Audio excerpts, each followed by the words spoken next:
Welcome to the CrowdCrux Crowdfunding Podcast, where we talk about everything you need to know to run a killer crowdfunding campaign. My name's Sal Brigman, and thank you for listening. If you guys have any questions, comments, you'd like to reach out, you can always hit me up on Twitter. My handle's at sbrigman, SBRIGGMAN.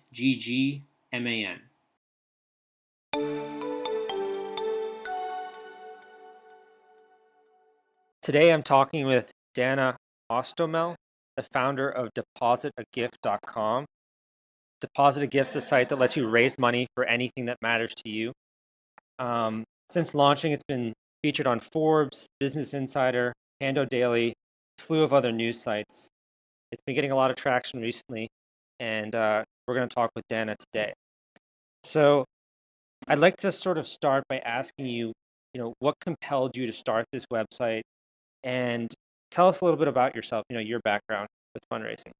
Sure. Hi, Sal. This is Dana with DepositAGift. Really happy to be here.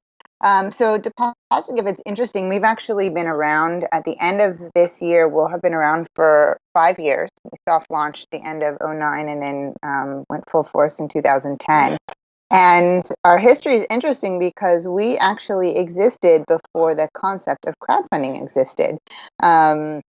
We started off as a cash gift registry service. At the time, all that existed were honeymoon registries.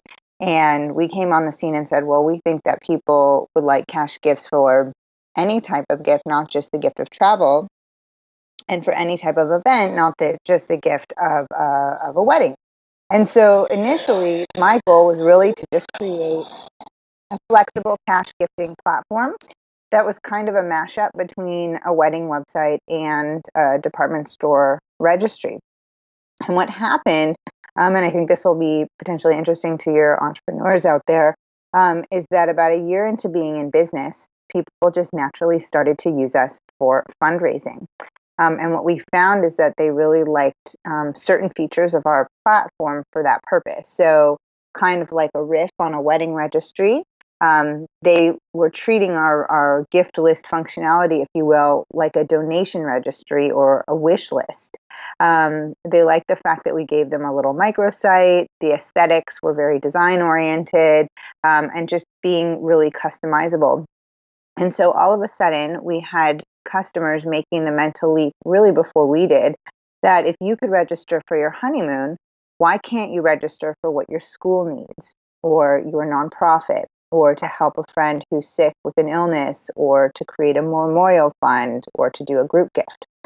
And as that trend was happening on the site, then crowdfunding and the Kickstarters of the world started to surface on the internet, and people in general started to become more comfortable with the concept of giving money online, asking for money online, being very public about the causes and projects you were supporting.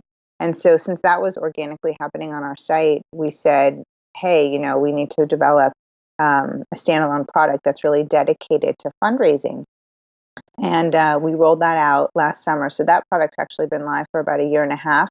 And we're really the only crowdfunding site, and we pretty much, repositioned ourselves and rebranded ourselves that way last summer in 2013. We're really the only crowdfunding site that serves both purposes. So we still have our cash gift registry product, and then our big focus and really our biggest area of growth is with our fundraising platform. Very interesting. Seems like you guys had a few different pivots there. It's interesting. One of the things that, when I'm talking to nonprofits or personal fundraising campaigns, there's sort of a lot of jargon thrown around. There's online fundraising, there's crowdfunding, there's peer-to-peer fundraising. What's sort of the difference between all of these, and what does your website cater to? That's so funny. I was just giving a talk last night and that came up. So, here's the way I think of it. The term crowdfunding is now, pretty well established term in the last, 3 to 4 years. Some people will call it crowdsourcing. Some people will call it crowdsourced fundraising. Some people will call it online social fundraising. I think that they're all similar. But if you want to kind of just take two words and think about like the difference between crowdfunding and fundraising, or the interrelatedness, I think that crowdfunding is a tool for fundraising, right? It's it's basically online social fundraising. And so especially for nonprofits and schools and religious organizations, which is actually for us is a real sweet spot for organizational fundraising. Um, it's I see it as a tool for any type of campaign that they're doing. I mean, when I do coaching and give my crowdfunding 101 talks, I always tell them at this point, any campaign you do should have an online social home base. And it's an interesting part of the conversation as we head into the end of the year, because so many organizations are getting ready to do their end of year appeals. And they're often thinking about it in really traditional means. And when they hear crowdfunding, they often think like, project specific, that it needs to be standalone. Part of what we talk about in our crowdfunding 101 is like, how is this integrated? How is it not necessarily just like an extra thing you do, but how does it become the base for any campaign you do? And so I'll often say, have you thought about using crowdfunding for your end of year appeal? And they'll often look back at me kind of quizzically and say, what do you mean? Should we? And I'm always like, of course, right? I mean, at this point, if you have an audience who is receptive and responsive to offline communication tools for fundraising, then I just see that as another marketing channel. But I'm constantly encouraging organizations to, take the leap and not make it so easy to give offline, to remove the offline donation card and self-addressed and stamped envelope, and use that letter, that postcard or trifold, whatever they're sending out at the end of the year, as a mechanism to drive people to their crowdfunding site. And they can do that uh, by explaining or giving a few different reasons, right? So you can say something like, help us go green, which is very hard to argue with. You could talk about the fact that in order to sustain our organization and to grow, we really need to go beyond this letter, right? We need to connect with much larger networks. We need your help to do that.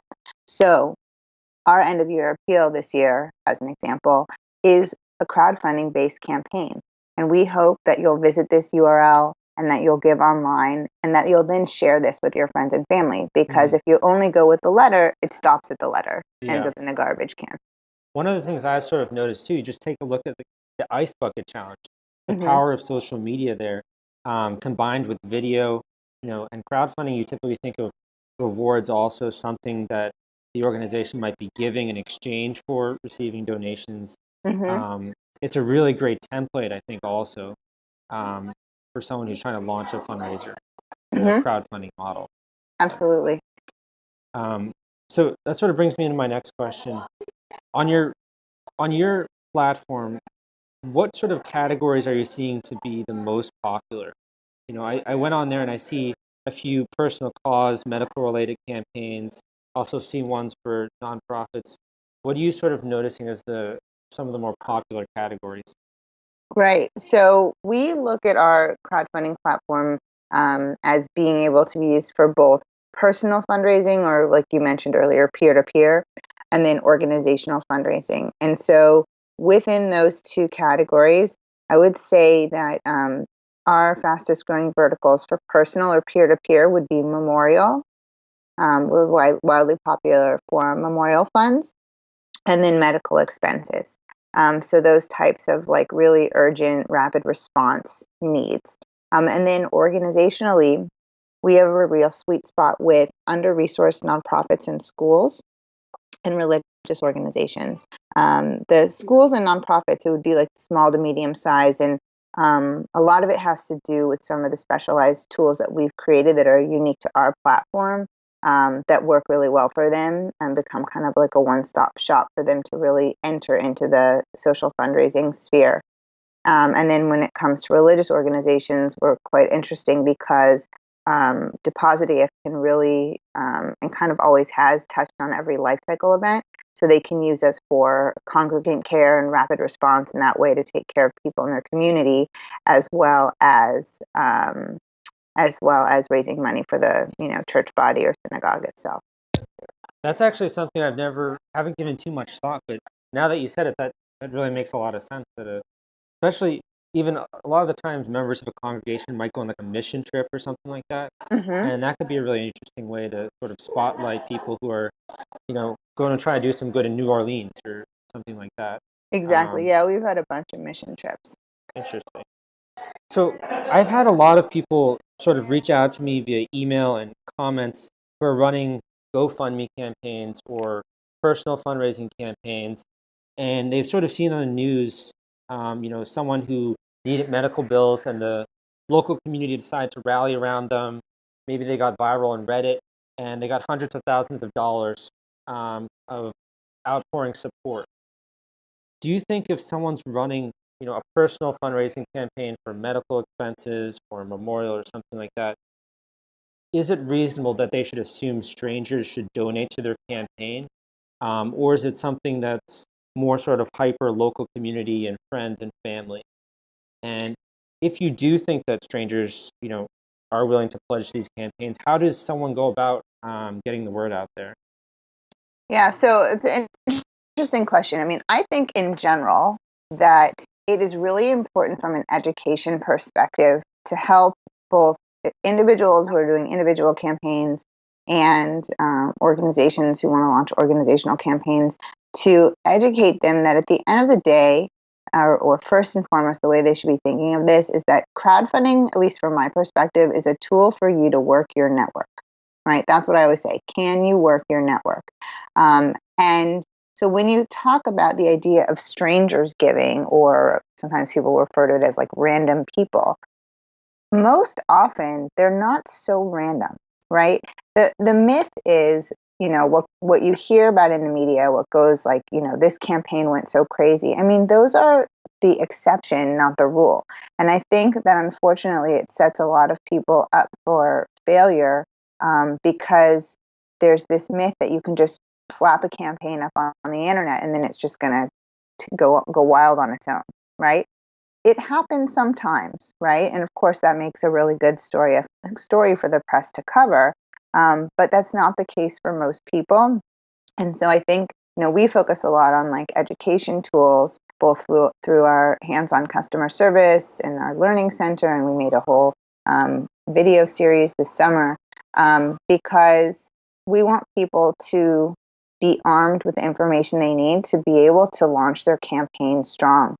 And if you are strategic about it, I do think you have the ability to get random people or strangers or people who are part of your extended network to give. And that's really what crowdfunding is all about. I mean, looking at your network kind of like a bullseye, and then you think about your inner circle of key supporters, and then maybe the next layer. How do you get your friends to give? How do you get your friends to advocate for the campaign and ask others to do so? The few campaigns that go nuts and people are giving from all over the world, I mean, those ones are often like, the Boston bombing, right? And the guy who had his legs, blown off, unfortunately. And so that's going to go worldwide because it's a worldwide story. But more often than not, these are hyper local stories that touch a community. And so if positioned right, I think it can really go rampant through the community. And I think it's something you can be really excited about if random people give, but I think if you go into it with that as the expectation, then you don't end up preparing properly and getting the tools so that you can work your network. Does that Hmm. make sense? Yeah, that makes sense. Also, just to give some stats, GoFundMe released some statistics on their blog that their sort of average amount raised per user for personal fundraising campaigns was about $1,126, and 76% of their users set a goal of 1,000 or less. Um, so, just sort of to put that in perspective, um, a lot of people I'll see will like have like $50,000 goals, that kind of stuff. It might be something for people to use sort of in tandem with other ways to finance that project or that need. But I'm also sort of a big believer that the amount of good you put out into the world, has that sort of karma component where if you're being very super helpful in the community, you're an integral part of it, you're going to have a lot more chance of your campaign spreading than if you weren't. Well, Oh, absolutely. I mean, I talk about that a lot with people. I call it karmic networking. A lot of a lot of this is, part of just enjoying connecting with people and helping people. I mean, that works well when you're networking in general, right? And you know how to kind of make introductions and sort of you get pleasure out of doing things for other people. And then it creates that circle. And so I'll often say to people as they're preparing for a campaign, part of their homework is to think about their network and what are they doing to cultivate their network. Right. And if it's a campaign like you're referring to the ones on GoFundMe, people use us in the same way. Sometimes those things happen really fast. You can't necessarily prepare. It's like there's an emergency and you just need to respond, and you hope that you've given enough to others that people will help, and give back to you. But if you're doing it for as a nonprofit, or if you're doing it as an entrepreneur who's doing a campaign and you're sort of planning for it, you do have an opportunity to give thought to what your network is made up of, how you've been cultivating that, how you've been communicating. If you are starting a business or an organization, you haven't been such a good networker, good at keeping in touch lately, and you're planning, maybe for the next month or two, you just do a lot of just outreach, saying hello to people, not mentioning why, what I mean, but rekindling those connections. It can make a big difference. Very cool. I'd like to sort of go back and talk a little bit about nonprofit organizations. So there's been a lot of new technologies coming out, peer-to-peer fundraising, where an organization can enable its supporters to raise money from their social network. And, like you mentioned before, crowdfunding, where they can launch a project and have people directly pledge to it. When do you think an organization should consider, say, peer-to-peer fundraising, giving them their supporters the tools to raise money from their network versus launching their own? And the other sort of thing that I've sort of noticed is a lot of nonprofits are kind of scared as well to launch campaigns in for the off chance that they don't receive a lot of support, it might look bad. Do you have any sort of advice on either of those areas? I mean, I think anyone is afraid about putting a campaign out there for fear that it might look bad. And one big thing that organizations can do is really take advantage of the soft launch period to try and control the process and get your thermometer to rise as much as possible. I mean, that is a strategy. That's why I say, this stuff in the media that makes it seem like campaigns just take off, for the most part, it's just not true, right? Like, even if somebody says, I don't know how it happened, I just put it up, and they're, for the most part, they're not really telling the truth. I mean, I've known people to line up donors, set a goal at whatever amount of money, line up enough donors that totals that amount, open the campaign and say, okay, everyone donate now, and then issue a press release so that they can say that they broke their goal in the first 10 minutes of their campaign. And people do that. There's a strategy behind this. And so for nonprofits, they have to be equally as smart, right? You as you're setting up your campaign and getting all of those pieces in order, you need to think about, okay, who is our inner circle of key advocates? Who can we go to and ask that we can count on for their support, right? In terms of giving and sharing and connections and things like that. And then giving yourself the right amount of time to start getting that thermometer to rise 10, 15, 20% before you go mass. If you do that, then you go out the gate in a public way with some momentum already, right? And giving begets giving. And when you do that, then you have a much better chance of people feeding your thermometer as well. I was talking with a user the other day on one of my forums, and he was looking to launch a nonprofit venture. And he was sort of asking me, well, there's so many ways that I can go about trying to get funding. I can try to spend time writing grants. I can try to start building my donor list and go for some large donors that might have some clout in the community to attract other ones. Or I can launch a crowdfunding campaign. Do you think that a nonprofit just starting out should be trying to launch a crowdfunding campaign to sort of get their organization going? Or do you think it's something that more of a later stage nonprofit who already has a donor list should be doing? I mean, it's an interesting question. I think it depends on the person and their personal network, right? I mean, if you're somebody who already comes with a following, or you've got a really strong network, right, or you're creating this charity in response to something that happened to you or someone that your circle of friends really cares about, an illness or a disaster or something like that, then you very well might be able to get that up and running. I mean, for any kind of crowdfunding campaign, you're always giving people, you need to be able to make a compelling case about what you're doing, about why what you're doing is important, right? And why they, in creating that sense of urgency, like why they need to support you now. And so if you can find that compelling reason, that hook, that you're solving a problem, um, you're responding to a recent situation, and there's a community of people that will get behind that, then I could see that it would work. If you absolutely have no following, right, and you don't have support, and this is like a completely new idea, then you may need to, build a track record first, and it might make more sense to do it once you've been doing it a little bit. Interesting. But I've got actually a nonprofit that's in the midst of doing something. They're early stage. They're like a feeding the homeless kind of group, local to a city in this country, and they've been doing their work for a few months now. They don't even have a website, but they do have some level of community, a little bit. But they've got some work that they've done. They're creating a nice video showing how they're making a difference, and the community that they're in has a pretty great need. And they've got some, press connections and things like that. And so they're going to launch a campaign within the next couple of weeks that is, to really help them get more established and achieve some certain milestones by the end of the year, and then kind of lay out their vision for the following year. So that would be an example of relatively, startup stage kind of nonprofit doing this.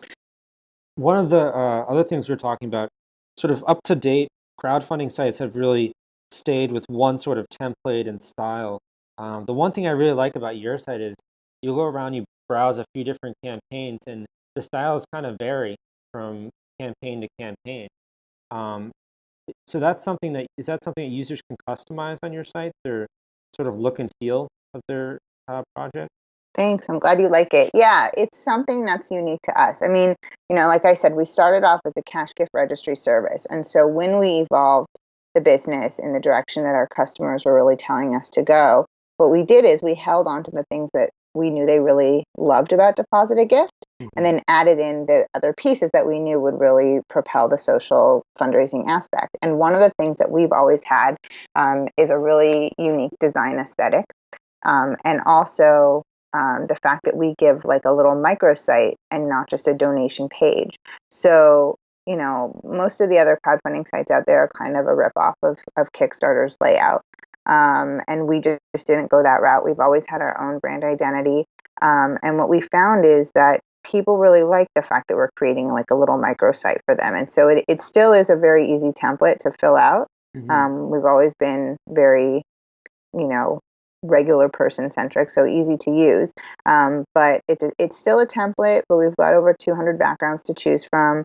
And so you can customize that. You can move all the widgets on the homepage around. You can turn on and off different functionalities. Like we've got a ticket sales functionality that I think would be fun to talk a little bit more about and how that serves nonprofits.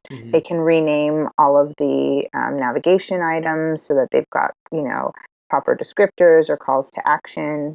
So definitely like a unique functionality. And then of course the donation registry, which can be morphed with the click of a box into a perk or a sponsorship tool. That's actually something that really impressed me about you guys, just because browsing through the campaigns, they have such a different feel. And like some of the navigations, they have a discussion section, kind of like a forum. Others, what is this organization? So people can really customize their sort of mini site. Exactly. And one of the things I always advise people is you need some kind of a landing page or a launch page or a website before going into crowdfunding, just because if you do hit it big, that's a great way to capture emails and to communicate with your potential backers. So if you guys are already providing that, that's someone who does not have a website. They can sort of go on your site and sort of create something that it looks like a private website almost within the DepositAGift gift platform. So Yeah. pretty cool. Thank you. Do you guys have any other sort of unique functionality that my audience should know about? Yeah, absolutely. So, what we did is we started thinking about, okay, how can we be most useful to people? And looking at the two kind of populations we serve in both the peer-to-peer fundraising area and then the organizational. Um, you know, Organizationally speaking, because we're used a lot by small to medium-sized organizations, schools, and religious groups, they're often still doing traditional fundraising. And so, how do we sort of help them bridge that gap, but also help them get more out of their events? So, for example, we're the only crowdfunding site that has a ticket sales functionality. And we did that because, if you think about how organizations often set up, their galas or their benefits or their luncheons or their golf tournaments, they take their website, they rip a new page in WordPress or whatever it is, and then they slap up some copy, and then they say, like, click here to go get your tickets at Eventbrite or Brown Paper Tickets, and click here to download a sponsorship form and fax it in, and click here to donate on PayPal. Like, it's Mm-hmm. totally splintered, right? And they usually look horrible. And on top of that, they're not socially enabled, right? So Mm-hmm. and sometimes the organization doesn't understand. They'll say, oh, well, our website is socially enabled. It's got a Facebook ticker on it. And I'll say, yeah, but the page is not, right? And they don't see the difference. And so with DepositAGift, they can set up a site. I call it creating like an online home for their event, where they can sell tickets, sponsorships, raffles, drive donations. And so it becomes kind of like a project management plus marketing plus processing tool. Mm-hmm. And the tickets feed the thermometer. So you still get that whole crowdfunding aspect, but it's also an awesome excuse to try and upsell people for incremental donations. And you're also able to, like, do what I kind of call opening up the virtual doors on your event, so that now you can have, if you're a nonprofit, your board members say, hey, everyone, you've always heard I'm really committed to such and such organization, and that we have a benefit every year. I've never been able to invite you. But now you can get involved. If you're in town or you're able to attend, click here to buy the ticket. And if you can't, you can still offer your support. Click Mm-hmm. here to donate now. So it really removes that inherent limitation that comes with a traditional event. Mm-hmm.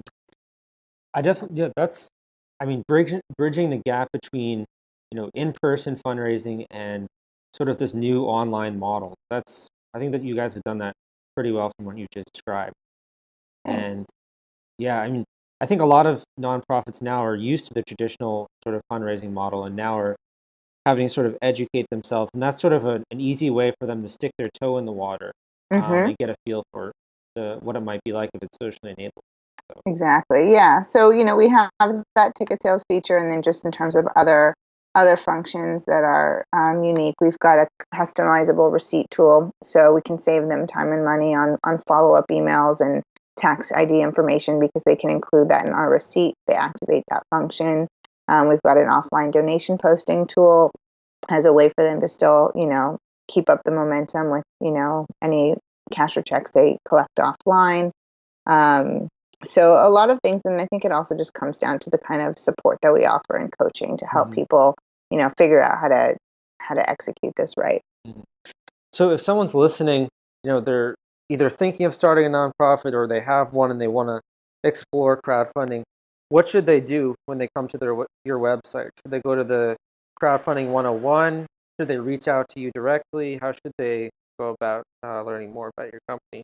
Sure. Well, come to DepositAGift.com.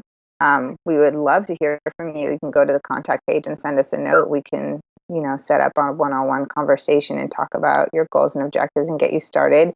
Or it's also quite simple. You can literally click the orange Get Started button on the homepage and go through the setup wizard and set up a site. And we're very hands-on, so we'd love for you to send us the site. Let us help you fine-tune it. Let us help you kind of work on the marketing plan, and figure out the best way to launch. And then I'm often running webinars. So I've got one coming up on October 16th, 4 p.m. Eastern, and I'm going to be giving a crowdfunding 101 for nonprofits and schools, teaching how they can add this to their mix. So and it's free, so anyone is welcome to join. They can send us a note, or I can coordinate with you to get the link to people. Okay, yeah, that sounds great. I can include that on a blog post or on the podcast below it, so people Okay, can cool. check that out. But, that's very cool. Yeah, thank you so much for sharing some information about your platform. I really think you guys are doing a few key things a lot better than other people, especially with sort of the customized functionality and, like you mentioned, the ticket feature. That's a great bridge, sort of hybrid, as nonprofits are sort of getting more into the online fundraising arena. So, great job. Um, Thank you. and I look forward to watching your progress as a platform, definitely. Thank you so much. Thanks for having me today. It's been really fun. Thanks so much for listening. For more information about nonprofit crowdfunding or personal fundraising, be sure to visit crowdcrux.com. I'll see you next time.